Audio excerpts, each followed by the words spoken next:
got a new roof on, and that's all we really wanted, was that new roof on there. They're doing the whole house over.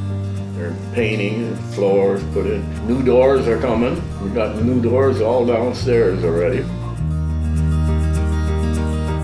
I volunteered to go over there in Vietnam in the first place, so I can't holler at nobody but myself.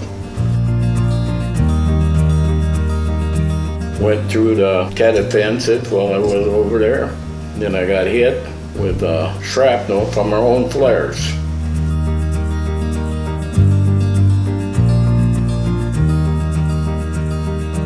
So we were actually approached by a lady who works out at the base at Gowan Field, and she came in and said that she was in need of funding to replace the roof for the Moore's home. So initially that was all that the scope of the project entailed, and I came out here and looked at the house and just realized that we couldn't do just the roof. The damage inside is pretty extreme. All of the ceilings need scraped, everything needs painted, the floors are in a bad state of disrepair. So we got the funding, and we have about 37 volunteers here today and tomorrow to help renovate the inside of the home as well for the Moores.